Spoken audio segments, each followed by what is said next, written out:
Welcome to the place of rest, where our aim is to give you language that helps you displace the growing confusion, chaos, and dis-ease of our times. My name is Jonathan Boyce, and it's my pleasure to bring to you today's episode. Virginia and I discuss the mission and vision of rest and how coming into alignment helps us access liberty and reclaim our freedom. We hope you enjoy today's conversation. After we looked at the matrix of rest, we wanted to look at the mission and vision of rest. You've made a very stark statement regarding the need for the work of rest. And you say, without rest, we die. And that's not just a metaphor for you. It's not just something that you say. What actually dies when we refuse to rest? Well, whenever I have an aha moment about something that seems out there, I always look at laws of nature that are universal to substantiate the merit of my wild conclusions. After I do that, and I ask myself, is this common to all? Is this universal? Yes. Second thing I ask myself, is it obvious? Is it universal, common to all? Is it obvious to all? And does it appeal to all of humanity's natural affections? And the answer to without rest, we die passes that primitive little paradigm that I have to reason through. That said, it's with great conviction that I say without rest, we die. Fundamentally, when you're sick, you go to the doctors. The first thing they do is they take your history. Secondly, they ask you a lot of questions to see how you've governed. And thirdly, they express their conclusion from listening to you and their education they've had and from what you've told them. And they try to educate you as well. And together, you try to get some traction. So that whole concept of looking at the history of a thing, understanding how a thing is governed, and taking that information to gain traction, to make something better, right? Advance life. That is very carefully woven into the anatomy of that little plumb line I draw. Is this universal? Is it obvious? And does it appeal to natural affection of mankind? I kind of run it through that history of a thing, an education of a thing, right? So is there ever a time and history where a central nervous system, for example, or the physiology of somebody is in a state of confusion, chaos, and dis-ease, and a person can rest? The answer is no. You can't rest and heal when all systems are exhausted if you don't remove yourself from a situation and have deep, profound measures of sleep.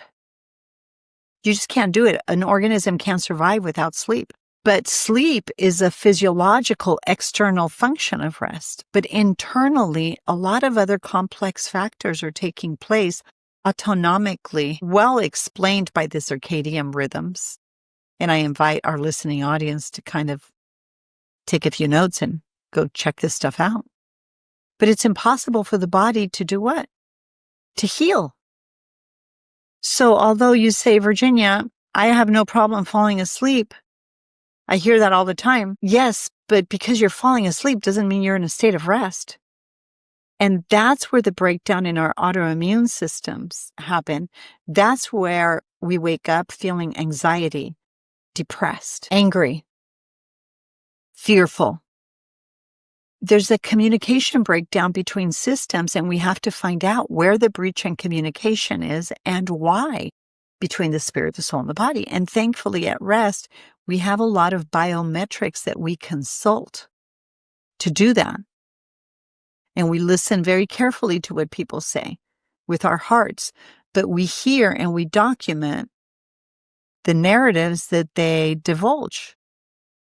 But then spiritually, we always ask what their view of the existential, of God is, because that reveals a lot about that person's life. There's a great writer, A.W. Tozer, had a lot to say about that.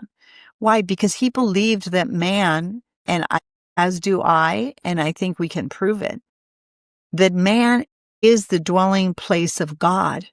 The question is, how are you processing the confusion, chaos, and disease in your life? It kind of tells you a lot about the God you're worshiping. Is it the tangible, secular things of this world? Or is it this existential understanding of God? So it's very difficult to separate the three parts of a human being and bring those into a conversation. It's very hard to heal without, I should say, bringing those three narratives, those three information systems into a conversation to facilitate healing. What do you say to someone who says, oh, well, I'll just sleep when I'm dead? Well, I'd say life is sustained without our best intentions. There's something bigger than us sustaining balance, harmony, and coherence in the universe. And every micro movement of everything that sustains and advances life is in the hands of something very specific. And this specificity of that being is triune like us, a spirit, a soul, and a body. And we've talked about that a little bit last week, and I think we've talked about that in many episodes, but we certainly have biometrics and we have a lot of technology to substantiate the merit of that. That's why I say that rest is really the philosophy, what's true and what's not, and the theology, God is or God isn't, of how the soul works through the brain and the body. I believe we have, and it's not just me, the Germans have done exhaustive work on this, and the French, Dr. Sabat, and of course the Chinese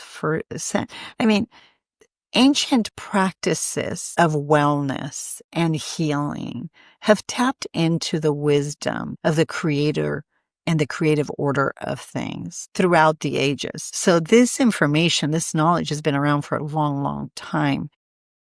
It's always about how does each generation engage in those sometimes controversial ideas. But the reason that I feel so much conviction in advancing the cause of rest is because I think it's irrefutable, is indisputable. And when I can sit behind closed doors with somebody, I can immediately identify the conflict between the stories they're telling themselves and what their body's carrying. And therein lies the anatomy of disease. And if we don't displace confusion, chaos, and dis-ease in every sphere of government, I don't care if you're talking about anatomy, biology, I don't care. In your sphere of influence, the things that concern you, it can be a political body, it can be an economic body, it can be philosophical, it can be practical. If you don't displace confusion, chaos, and disease with the truth, we can have a lot of opinions about things, but we have to be truth seekers. We will slowly deteriorate and die. And inflammation, leaky gut, all kinds of different things, autoimmune diseases begin to really break down. But I think the root isn't so much in what you're eating, what you're watching, what you're consuming. It's really what are the things you're thinking about? And are you thinking rightly about the information that you have accessible to you? Because really, the capacity to expand your life or diminish it is rooted by the truth of what you're accessing. Your body will not cooperate with a lie.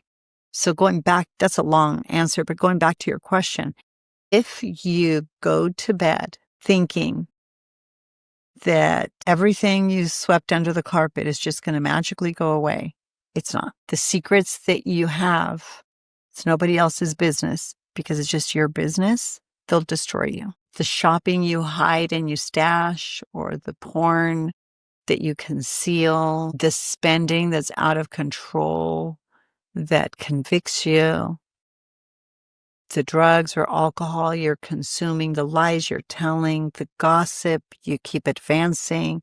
If you think all those things go away or that you've got them managed, I promise you, you don't. Have them well managed and they will not go away. You just touched on opinion versus truth. And last week, we also discussed briefly living in a world obsessed with my truth. And another way that you put it that I really like is becoming a law unto ourselves. So you teach that it's actually probably the most destructive thought responsible for someone's confusion, chaos, and disease. And it destroys their lives. Yeah. They just haven't made that connection. What's the significance and freedom found in self-evident truth rather than my truth, or actually my opinion? That is obvious. You can negotiate with your conscience. You can silence it. You can blurt it out. You can hide it. You can negotiate with it. But at the end of the day, if somebody is pouring out their heart to you in confidence and they specifically say, please do not tell a soul about this. But the minute you hang up the phone or you leave them, you violate that trust. Not because you repeated the story, but because you made judgments about the person telling you the story, the confidence that they asked you to keep. If you walk away and in one way or another betray that trust, and you might say, well, I didn't retell the story.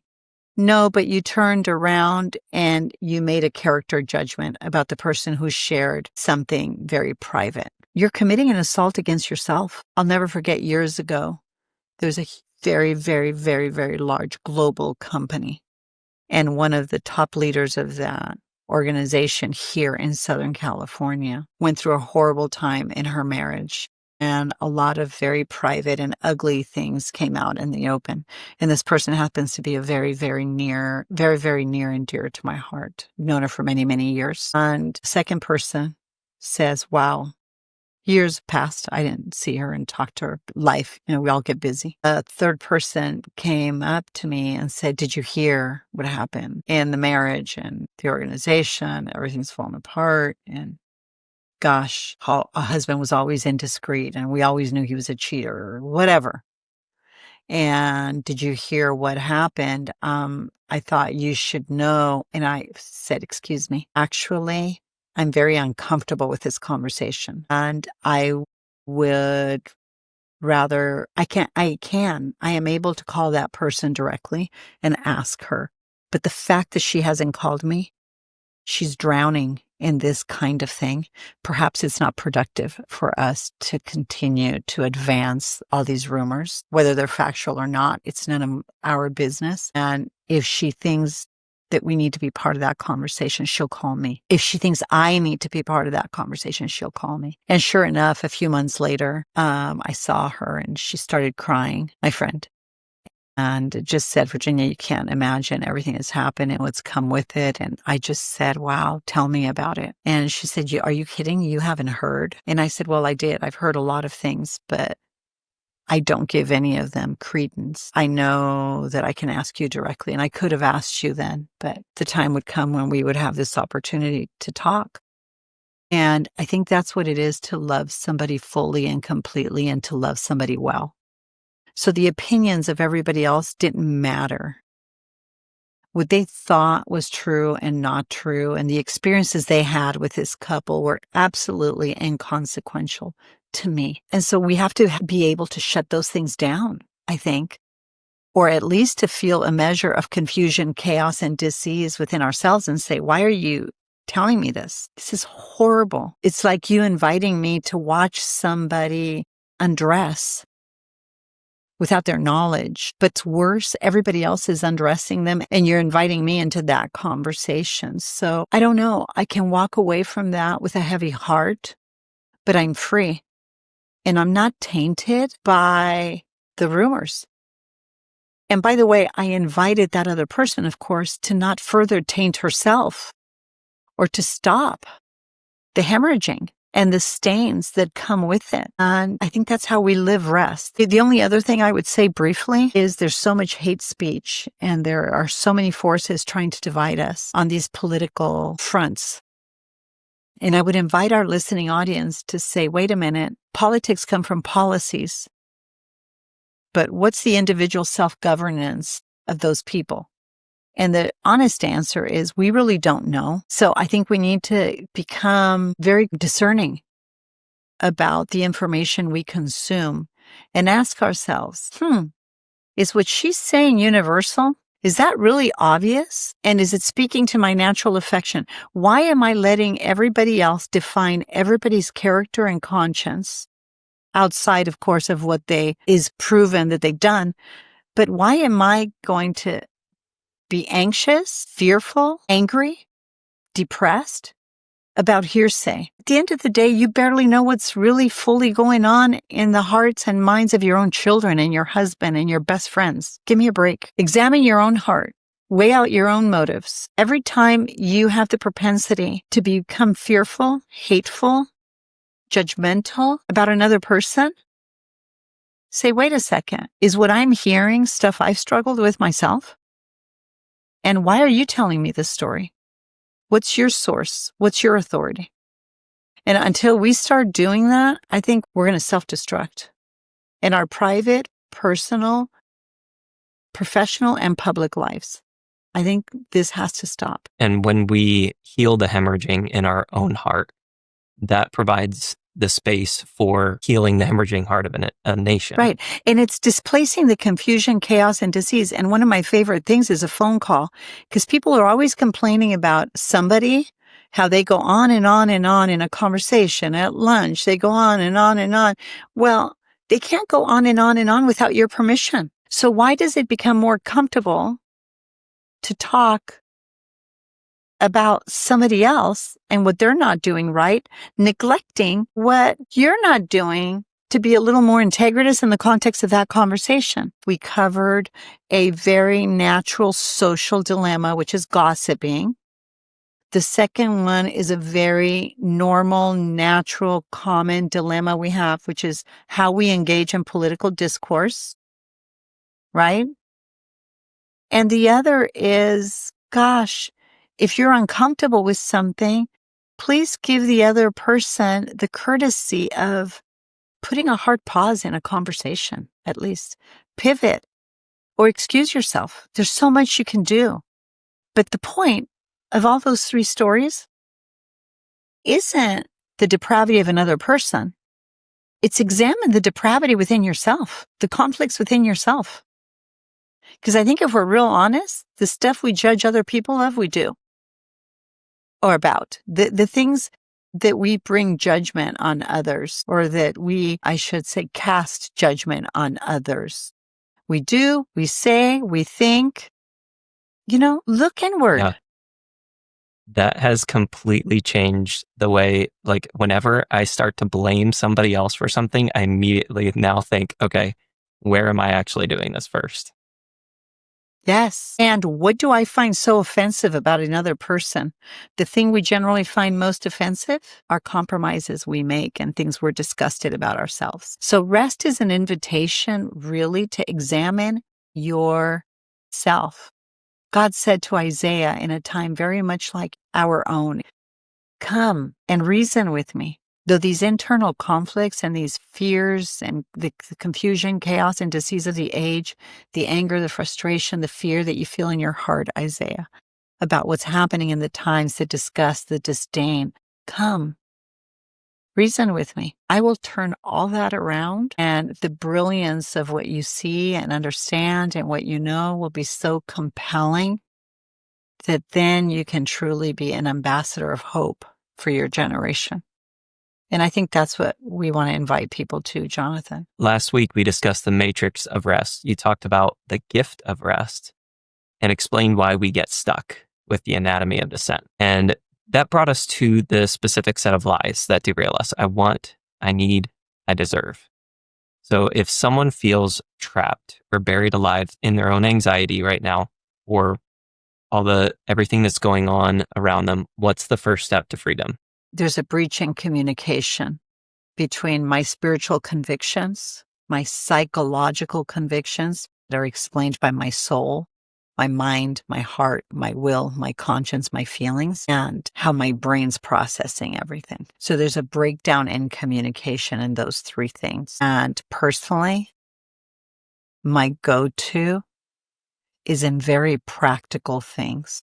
How am I governing my life? What do I do when I get up in the morning? Number one thing I would encourage everyone to do listening, don't get out of bed till you can identify 3 to 5 things you're thankful for. 3 to 5 things that you can be thankful for. You're in America, for God's sake. The whole world's trying to get here. And the world that's not trying to get here is trying to save the sovereignty of their own nation. And they're showing up for that fight. It's all over everything. There's a loss of sanity taking place. We're calling good evil and evil good. Don't look at your neighbor. Don't look at social media. What do you think is good in the world? What do you think is evil in the world? And after you've answered those questions, I want you to write a paragraph of what life at home was. And did the life in your home inform your strong opinions, not your truth, your strong opinions? And was a life in that home loving? Was it caring? Was it full of anger, strife, addictions? And is the reality of what those formative years caused you to believe, are they still informing you today? So that's a very practical thing, to go to our families of origin and ask ourselves, what made up the story of my own life? Before you start judging and criticizing the life of everybody else and go speak about your truth, why don't you get moral clarity about what your opinion is of your own life and what shaped your formative years? And then I would say, find that inner child, find those parts, and begin a dialogue with who you are today and that child and those parts, and begin to have meaningful conversations. And there's always tears. There's always compassion. So begin to really think deeply about these inner parts that make up who you are and your worldview, and put them in the context of your own story before you start judging everybody else's. Most people think healing means curing some sort of symptom, but R.E.S.T defines healing differently. It is living with increasing measures of freedom. What I just explained is the path to that kind of freedom. And that is, don't let fear, anxiety, depression cause you and trigger you to go into this autonomic fight or flight response to everything. Wait a second. That's just your body responding to the seed of ideas that were formulated many, many, many years before this event, this news flash, this last crazy situation we have to deal with. So what is the anatomy of my early and formative years in my life before I start giving commentary and sharing my wisdom about what the rest of the world needs to do? What am I doing, and what did I do with the confusion, chaos, and disease in the early formative years in my own life? And then have compassion for that inner child. You have a lot more resources now, and you can access a lot more wisdom and information than that child was able to. And if in that assessment and in that narrative, all you can do is criticize everything and everybody else, you want to take a hard pause, because you're not that little child anymore. So if you have the faith, the strength, and the courage to examine those foundations that shaped your life, you can extend yourself and other people a lot more grace, because you'll see the mannishness of man is the generational thing that we ultimately pass on to each other. And that's why that exercise becomes important, because we just have so much dissidence that we have to slay that dragon. It's in us, not outside of us. If you find yourself being very combative and judgmental, understand that the real battle is within yourself. It's the bottom line. So who or what do we need to be liberated from? Ourselves. And the absolute knowledge and profound understanding of our own depravity and our own limitations and our own brokenness. But highly critical and combative people can't take that, and they reject that discourse. So what do?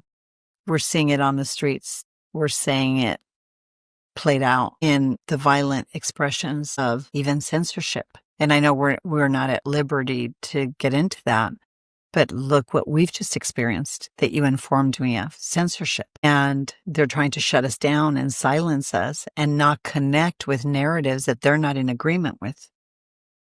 And so we need to face that and deal with it and not succumb to it. Conflict is within us. Perhaps every judgment we extend about the world around us, the people around us, the relationships around us, perhaps we need to first ask yourself questions about the complexity of the narratives in our own story and how we see ourselves and the world around us. I think be careful. I see a lot of grandstanding by a lot of people that are so broken, so confused, so chaotic themselves.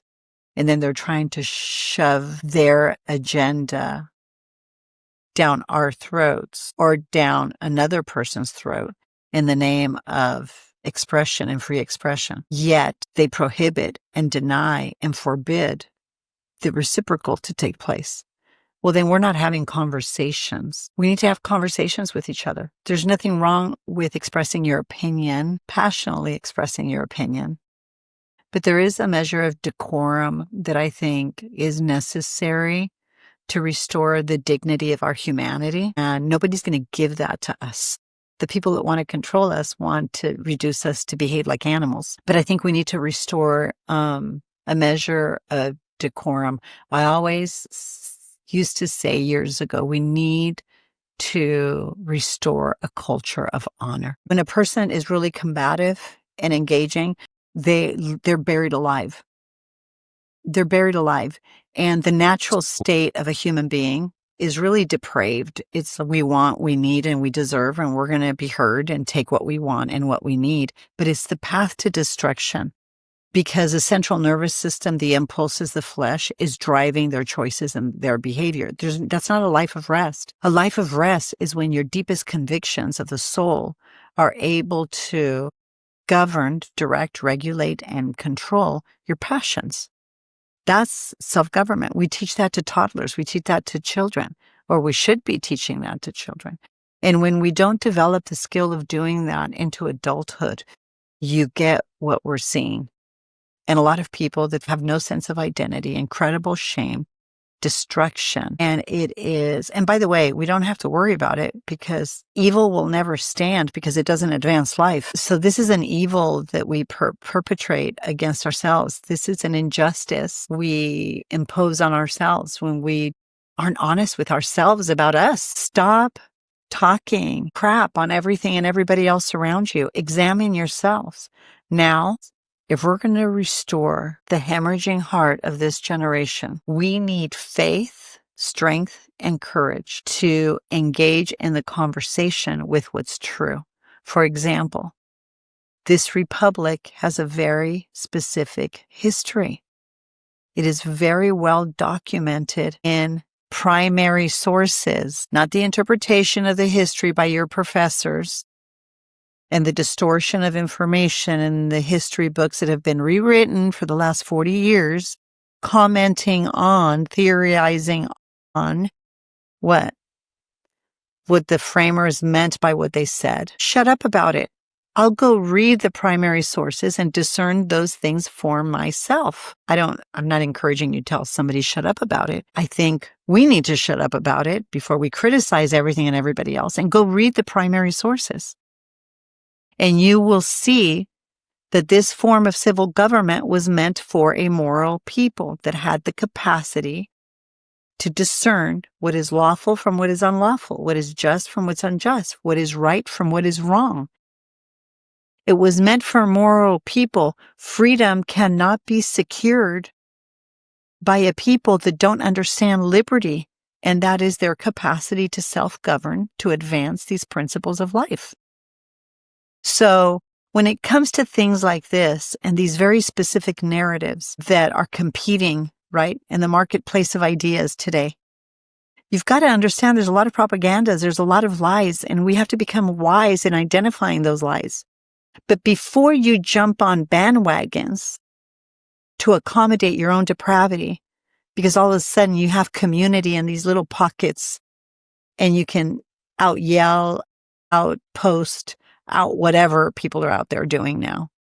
And you got to step back and ask yourself, nobody cares anything about me but God. My brain's desperately trying to keep my body alive. So why am I joining these groups and spewing all this hate and being so judgmental? Because I'm yelling and screaming at the people that I'm saying have no right to judge me while I judge them. Put it in this language. You have no right to take my life and tell me what you think I should do while I take your life and am demanding that you do what I just said. Think about the hypocrisy and the conflict in that. Think about the unrest in that. So then the next question is, who really financially benefits from us destroying ourselves and each other? Because really the narrative I just explained is a narrative of self-destruction. Well, who benefits? Follow the money. It's not you. You can hate Donald Trump all you want. But what's been happening with insurance in this country is a scam. Some insurance companies have had over 1,000% profit margin since Obamacare. You can hate Trump all you want. You can not like the guy. But hold on a second. This corruption has to end. 500% increase in their profit margins. Meanwhile, healthcare is bankrupting the hardworking Americans in this country. And by the way, there's a demographic that now wants to open the borders to everybody else and give it to them free. So somebody is invested in the demise of America and in the collapse of this republic. That is not rocket science. That's not political rhetoric. Those are facts. So what's he saying? No, I want all the money going to these insurance companies through Obamacare and all the subsidies we're giving. I want it to go straight to the people. Let the people decide. Liberty. He believes that you will not mismanage your liberty, or if you do, you won't have insurance. That's okay. But still, the choice needs to go back to the people. Doge, like it or not, love it or leave it, whatever. The hemorrhaging that has taken place from the mismanagement of funds through these non-governmental agencies have lined their own pockets of politicians on both sides, by the way. I'm not making a case for sides. So I say expose everything.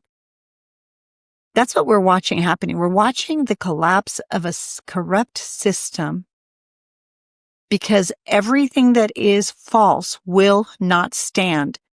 It lives in a state of confusion, chaos, and dis-ease, and it will die a natural death. So confusion, chaos, and dis-ease doesn't just kill us and our bodies and our conscience and our character and our businesses and our spheres of influence. Guess what?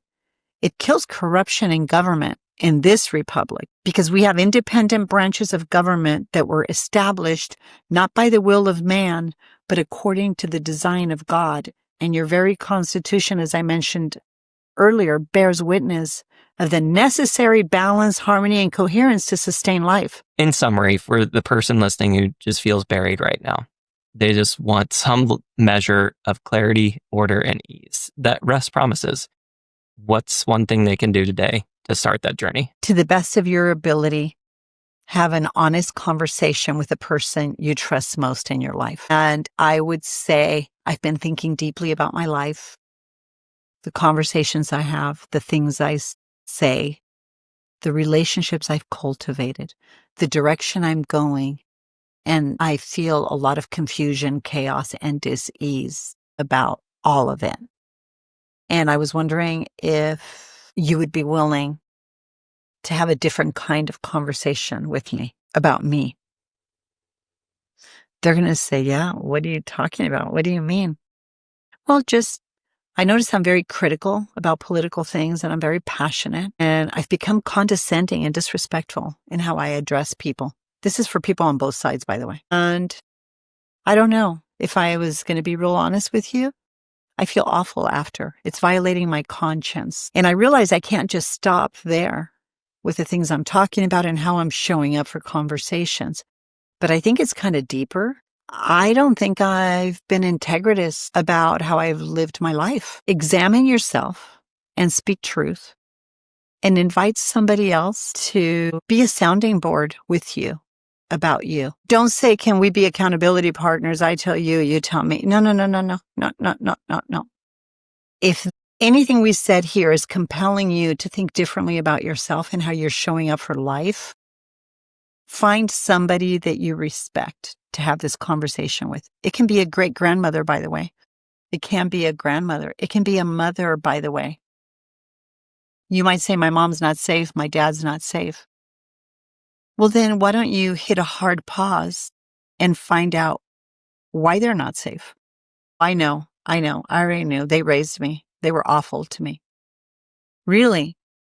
And what made them awful to you? They'll tell you all about the horrible things their mom, their dad, their grandmother, how messed up their family is. Do you know what most people never wonder? About the people they're judging, the people they're criticizing, the home that they have so many opinions about. You think you know everything, but no, you don't. You saw everything from the outside in. Did you ever ask your mom, Mom, what were your hopes, your dreams, your fears, your passions? What are the stories that most defined your life? You might say to me, Virginia, I already did that. I know that I did that. No, you don't. No, you don't. And no, you didn't.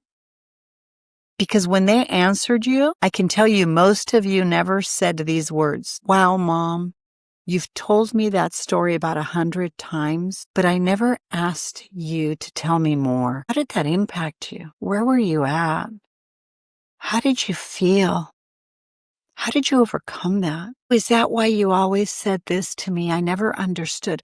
Why don't you become curious about the people that you're criticizing in your inner circle that, by the way, know you best? Why don't you go to those people perhaps and say, I'd like a hard reset on our relationships because I'm learning a little bit about rest.